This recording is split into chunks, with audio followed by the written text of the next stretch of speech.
kolem astronautů NASA uvízlých na ISS, které chtěl Elon Musk už od loňského roku přivést zpět na Zemi, ale podle jeho vlastních slov mu to předchozí administrativa Bílého domu neumožnila, je nějak hodně podivností. První pilotovaný testovací let americké kosmické lodi Starliner společnosti Boeing k mezinárodní stanici v rámci druhé fáze programu NASA na rozvoj soukromých pilotovaných kosmických lodí se uskutečnil 5. června 2024 z Kennedyho vesmírného střediska na mysu Canaveral. Jeho posádku tvořili dva astronauti, Barry Wilmore a Sunita Williamsová. 6. června, téměř 27 hodin po startu, se Starliner připojil k ISS. Připojení bylo odloženo o více než hodinu kvůli problémům s manévrovacími motory lodi. Dne 22. června bylo jejich plánované opuštění ISS odloženo na neurčito kvůli nově objeveným únikům hélia z tlakových nádrží a vážným problémům s manévrovacími motory. Tak zněla oficiální verze události. A nyní si poslechněme samotného Muska. Takže vy se příští měsíc chystáte zachránit 2 kosmonauty. Opuštěné, oni to popírají. Na přání prezidenta urychlujeme návrat odkládaný trapně dlouho. Byli tam ponecháni ve vesmíru. Ano, zůstali tam, odletěli na 8 dní a zůstali tam skoro 300. Biden? Ano, zůstali tam z politických důvodů a to není správné. Dobře, tak to tedy není správně, ale kdybych na svých bedrech nesl takovou odpovědnost, asi bych si také dělal starosti. Ale bavili jsme se o tom před naším rozhovorem a vy jste si naprosto jist. Myslíte si, že to bude úspěšná mise? Nebereme to na lehkou váhu, ale kosmonauty jsme z kosmických stanic vraceli už mnohokrát a pokaždé úspěšně, takže na lehkou váhu to nebereme. Kdy se chystáte vypustit raketu? Myslím, že za 4 týdny je dokážeme vrátit. Takže za 4 týdny? Ano, a to jsme velmi opatrní. Tak teď máte mé svolení. Děkuji vám. Toto je rozhovor Donalda Trumpa a Elona Muska pro Fox News, který se uskutečnil 19. února 2025. Během diskuze Musk prohlásil, že administrativa Joe Bidena mu z politických důvodů kvůli jeho podpoře Trumpa jako opozičního kandidáta neumožnila provést záchrannou misi. Jeho nabídka na návrat posádky Starlineru ještě v loňském roce byla údajně zamítnuta. Dále v tomto rozhovoru uvedl, že zhruba za 4 týdny, počítáno od 19. února 2025, zorganizuje záchrannou misi k evakuaci posádky z ISS. A právě toto je bezostyšná a ničím nezastřená lež Elona Muska. Jde o to, že kosmická loď Dragon mise Crew 9 společnosti SpaceX je na ISS už od září 2024. Její posádka byla od začátku ponížena o 2 členy právě proto, aby zůstala volná 2 místa pro astronauty Starlineru při návratu. Jinými slovy, volná místa v lodi SpaceX byla k dispozici od začátku, takže žádnou dodatečnou záchrannou misi nebylo na ISS potřeba vysílat. Ale Musk, sedící vedle Trumpa v přímém přenosu na Fox News, úmyslně uvádí veřejnost v omyl. Tudíž je na místě otázka, proč tak otevřeně lhal. Další nesrovnalost spojená s těmito astronauty uvízlými na ISS se na první pohled týká jiné události v jiném období. Nicméně napřímo souvisí s jedním členem posádky Starlineru, Sunitou Williamsovou. Toto jsou archivní záběry z roku 2012. Jedná se o zkušenou astronautku NASA, držitelku ženského rekordu v délce pobytu na ISS. V roce 2007 tam strávila 194 dní. Sunita Williamsová překonala rekord jiné astronautky NASA, Shannon Lucidové, o níž jsem mluvil v jednom z předchozích filmů. Shannon Lucidová po 6 měsících pobytu v beztíži na stanici Mir vystoupila z raketoplánu sama bez pomoci a následující den už normálně stála a chodila, jako by v beztíži nebyla celého půl roku. Její kolegyně Serena Auñón-Chancellorová nemohla po návratu na Zemi po 196 dnech na ISS několik dní chodit. A teprve poté, co se znovu chodit naučila, celý proces její rehabilitace zabral 6 týdnů, se vrátila ke své hlavní profesi a začala znovu pracovat jako lékařka na klinice. Sunita Williamsová, v současnosti uvízlá na ISS, v lednu 2025 přiznala, že už zapomněla, jaké to je chodit, protože v beztíži strávila více než 230 dní. Dlouhodobý pobyt v mikrogravitaci má hluboký dopad na lidské tělo a Williamsová to nyní zažívá na vlastní kůži. Během nedávného videohovoru ze školáky se 59letá astronautka podělila o překvapivé zjištění. Už jsem tu dost dlouho a teď se snažím vzpomenout si, jaké to je chodit. Nechodím, nesedám si, já si ani nelehám. Její slova podtrhují jeden z největších problémů, kterým čelí astronauti po dlouhých misích ve vesmíru. Úbytek svalové a kostní hmoty. Bez gravitace, která by vytvářela odpor, ochabují svaly nohou a beder, což po návratu na Zemi stěžuje běžné pohyby, jako je chůze nebo stání. Dokonce i obyčejné usednutí do křesla, které všichni považujeme za samozřejmost, bude pro Williamsovou čímsi nezvyklým, až se konečně vrátí na pevnou zem. Co je na tom divného? Cituji, vesmírná veteránka Sunita Williamsová nevystoupila z raketoplánu. Rovnou si ji převzali lékaři a byla odvezena na vyšetření. Posem to zní věrohodně. Čteme dál. 23. června, den po přistání, se astronauti posádky Atlantisu vrátili do Houstonu do Johnsonova vesmírného střediska, kde je čekalo slavnostní přivítání. Sunita Williamsová se již pohybovala samostatně a oslav se zúčastnila také. Ale to přece není možné. Pokud by Sunita skutečně překonala ženský světový rekord v délce pobytu ve stavu bez tíže, minimálně týden po návratu na Zemi by trpěla silnou nevolností, závratěmi, slabostí, pocitem, že její tělo váží 200 kilo. Dokonce už po 2-3 měsících v mikrogravitaci astronauti po návratu na Zemi pociťují tak silné bolesti v kolenou, že jejich první pokusy o chůzi jdou velmi stuha. Ale Sunita má klouby jako Terminátor.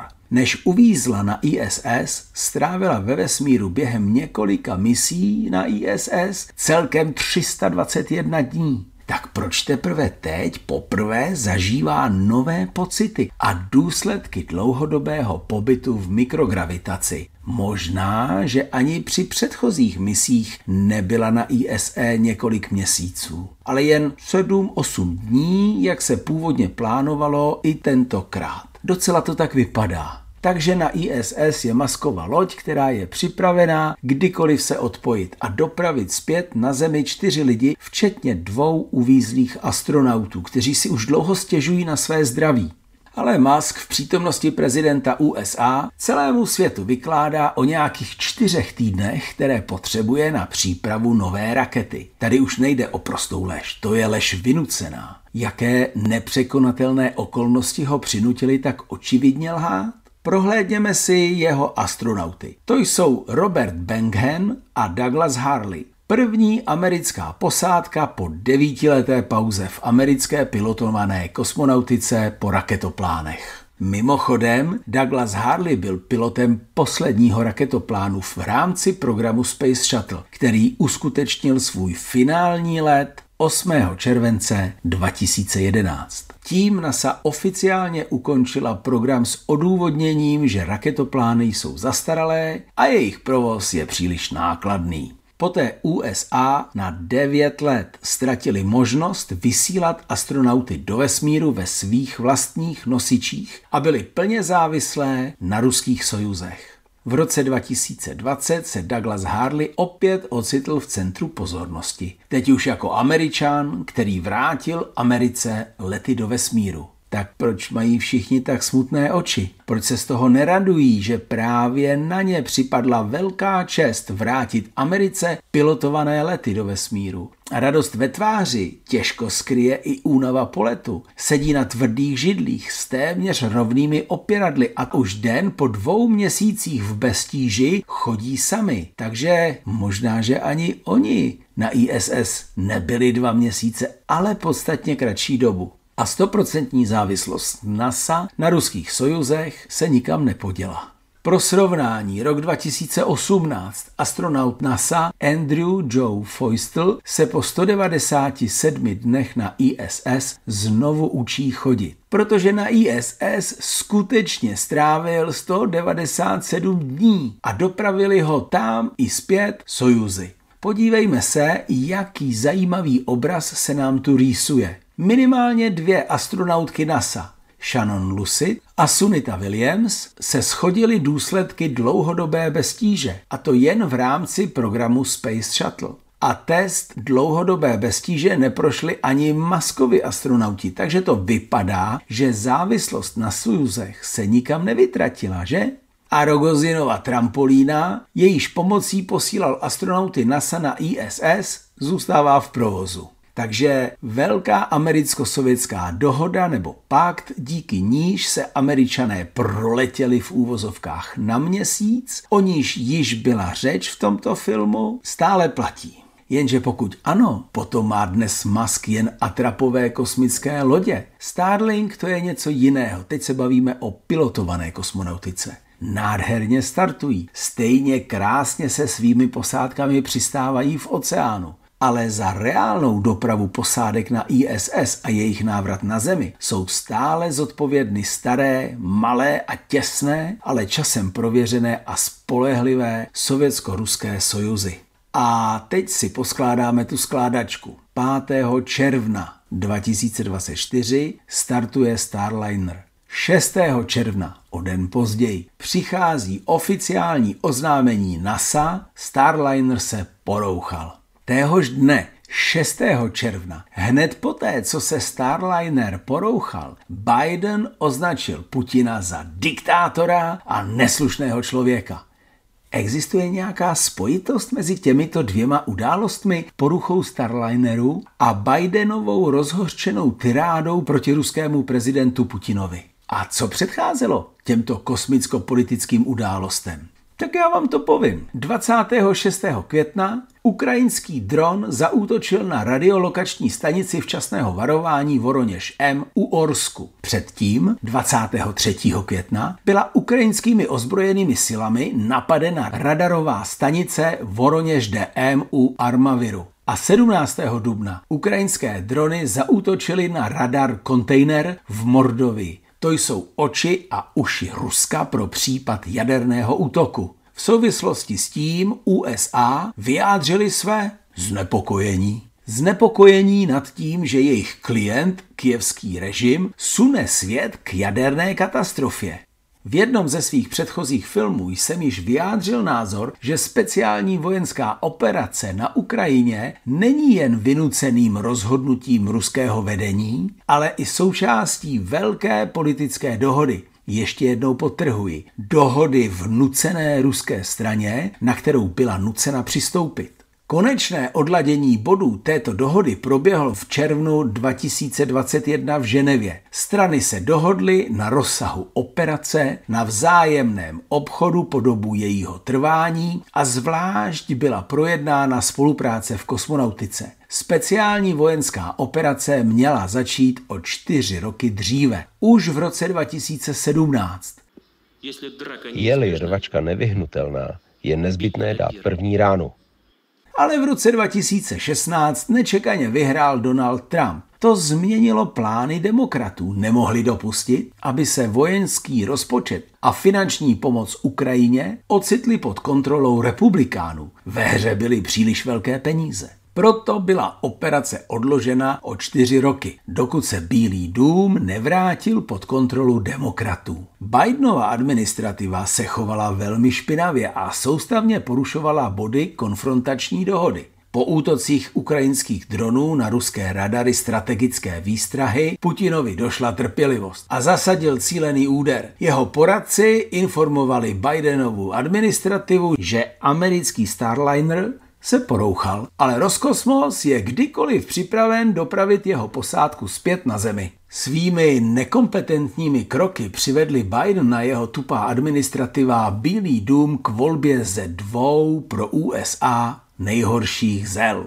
Buď přiznat, že pilotované programy Boeingu a SpaceX jsou fikce, anebo vystavit Ameriku národnímu ponížení, kdy jedině na kusy rozervané a izolované od veškerého civilizovaného světa Rusko dokáže zachránit americké astronauty uvízlé na ISS. Nevidím žádný jiný důvod, proč by právě 6. června měl Biden nazvat Putina neslušným člověkem. Právě toho dne mu došlo, že je loser a že volební kampaň pro něj skončila, protože ti, kteří ve Spojených státech rozdělují peníze a vliv mezi politické klany bojující o Bílý dům, lůzry nemůžou ani cítit. A do toho ještě ten neúspěšný atentát na Trumpa 13. července v Pensylvánii. Jednou loser, ve všem loser. Poté obdrželi demokraté černou známku v podobě lístku, na kterém černě na bílém v angličtině stálo, že volby v roce 2024 musí prohrát. A tak je také skutečně prohráli bez jakéhokoliv odporu, bez stranického sjezdu, bez vnitrostranických debat a primárek, tedy s hrubým porušením všech stranických tradic, jen aby neprošel silný kandidát schopný konkurovat Donaldu Trumpovi. 25. července byla tupá Kamala Harrisová nominována na roli předem poražené kandidátky. To znamená, že 25. července nebo možná ještě dříve už Trump věděl, že se s velmi vysokou pravděpodobností stane příštím prezidentem. I Musk to věděl. A samozřejmě to věděl i Putin. Takže když se přiblížil další, na každého půl roku plánovaný let Dragonu na ISS, Musk znervózněl. Ne, progres MS-28, tedy Sojuz, deklarovaný jako nákladní progres, odstartoval přesně podle plánu s posádkou Dragonu 15. srpna, o pár dní dříve než samotný Dragon, který měl odstartovat 18. srpna. Ale Musk nechtěl dopadnout jako Boeing se svým Starlinerem a po 40 dní až do 28. září se stále nemohl odhodlat oficiálně vyslat svůj Dragon na ISS. Ačkoliv už od 15. srpna byla posádka Dragonu na ISS. Seděli tam pěkně tiše a předčasně se neukazovali. Do oficiálního startu Dragonu za ně plně odpovídal Roskosmos. Ale jakmile Dragon vzlétl a pomocí počítačové grafiky se připojil v úvozovkách k ISS, veškerá odpovědnost za posádku Dragonu i za posádku Starlineru přešla plně na Muska a jeho společnost SpaceX. A jak jste již asi uhodli, posádka Starlineru také odletěla o několik dní dříve na progresu MS-27, tedy na Sojuzu, a to 30. května. A samotný Starliner odstartoval až 5. června. I když tady musím poznamenat, mohu se mýlit a mohl to být běžný nákladní progres, ale pokud tomu tak bylo, znamenalo by to, že proběhly nezveřejněné starty Sojuzů, o kterých věděli jen ti, kteří to vědět měli. Musk 40 dní odkládal start Dragonu. Chtěl získat záruky od Putina, že se jeho kosmická loď neporouchá stejně jako Starliner. To znamená, že Musk se ocitl mezi špatnou a ještě horší volbou. Pokud vyšle Dragon na ISS, dostává se do závislosti na Putinovi. A pokud ho nevypustí a nezachrání americkou posádku Starlineru, NASA o to požádá Roskosmos. Jeho raketová říše se ocitne na pokraji krachu. Jde o to, že společnost SpaceX je ve všech směrech ztrátová, dokonce i Starlink, a drží se výhradně díky státním zakázkám. Dneska jsou, zítra být nemusí. A vysoké burzovní kapitalizaci, kterou umně nafukuje marketingový génius Elon Musk. V prosinci 2024 se SpaceX stala nejdražším startupem na světě. Podle odhadů Bloombergu dosáhla její hodnota $350 miliard s celkovými příjmy pouhých $13 miliard. Na takovou kapitalizaci je to směšně málo. Pro srovnání přední americká telekomunikační společnost Verizon Communications měla v roce 2024 tržby $134 miliard, což je 10krát více než SpaceX, přičemž její tržní kapitalizace byla jen o něco vyšší, $374 miliard. To znamená, že hodnota společnosti SpaceX, Tesla sem nepatří, ta je obchodována zvlášť, je ve srovnání s jinými americkými společnostmi přibližně 10násobně nadhodnocena očekáváním investorů. A pokud se tato očekávání investorů v nejbližší době, a jde už o týdny a dny, nezhroutí kvůli neschopnosti přivést zpět astronauty uvězněné na ISS, na této fotografii je to čtveřice v první řadě, z Muskova vesmírného impéria nezůstane vůbec nic. Pád akcií SpaceX nevyhnutelně stáhne dolů i akcie Tesly a to už není žádná legrace. V únoru 2025 dosáhla hodnota Tesly 935 miliard dolarů. Takže osud Muska je teď kompletně v rukou Vladimíra Putina. A spolu s ním i osud Trumpa, protože Musk a Trump jsou nyní na jedné lodi. Proto i Trump znervózněl a vyhrožuje Evropě, že pokud Ukrajina do 3 týdnů nekapituluje, Amerika se stáhne z Evropy. To jsou samozřejmě jen slova, s nimiž Trump nikdy nešetřil. Ale slova se přeci jen někdy mění v činy, takže spolu s Trumpem je teď nervózní i celá Evropa. A teď už k Putinovým zárukám. SpaceX Crew 9, tedy 9. posádka, se měla odpojit od ISS v únoru 2025. Únor už máme za sebou. A aby se z této nepříjemné situace nějak vymotal, nenapadlo Muska nic lepšího, než to, že prostě zalhal, že potřebuje ještě asi 4 týdny na přípravu nové rakety a lodi. To znamená, že Musk a Trump záruky, že se Dragon neporouchá, od Putina dostali. Ale s nějakou podmínkou. Takto vysoké státní záruky se jen tak nerozdávají. Co je to za podmínku?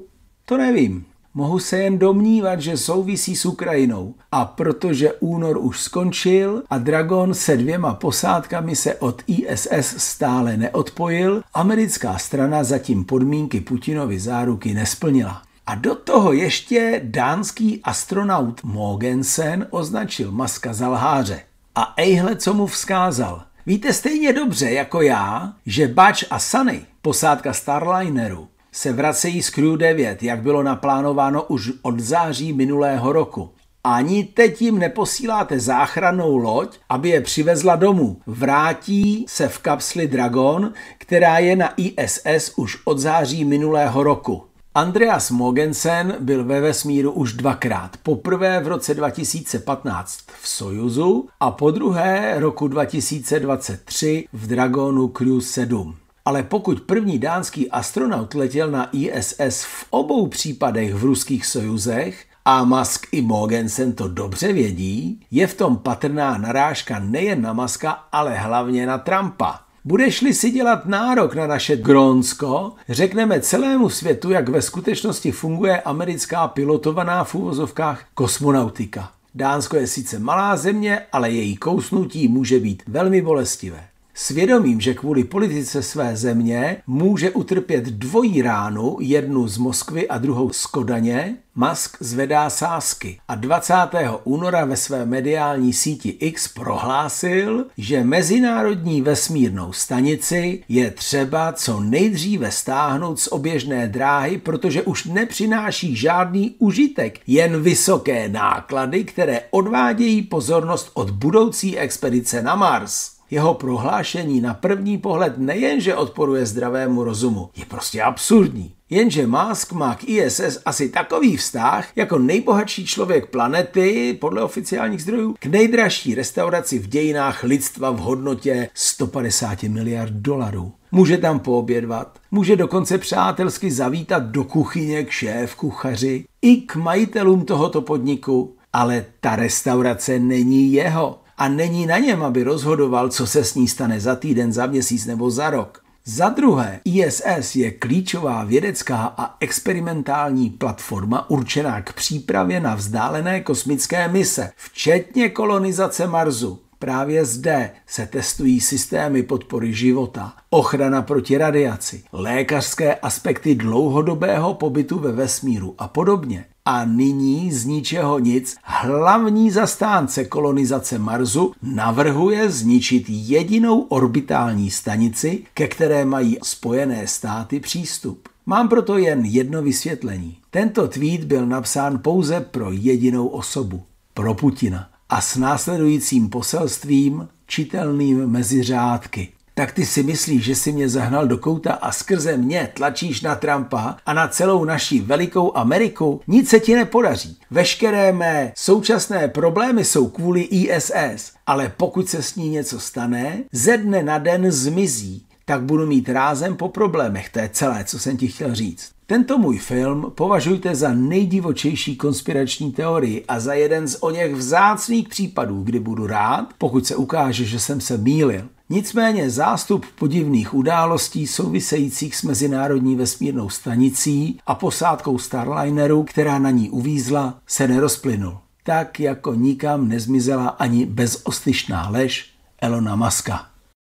Tolik Alexandr Tamanský hlasem Honzy Buska. Věřím, že vás film nejen zaujal, ale že si, tak jako já v podobných případech říkáte, kam na to ti lidé chodí, kde berou ten čas na zpracování tolika materiálu a tvorbu takového filmu. Jestli já bych je neměl nějak podpořit a jak to udělat nejšikovněji, tak já vám tedy poradím. Na stránkách zakázané vzdělání.cz si objednejte knihu Prezidentova archa a tím podpoříte naši činnost nejlépe. Cože? Že byste už měli 2? No tak udělejte radost někomu dalšímu. A my už makáme na dalším díle.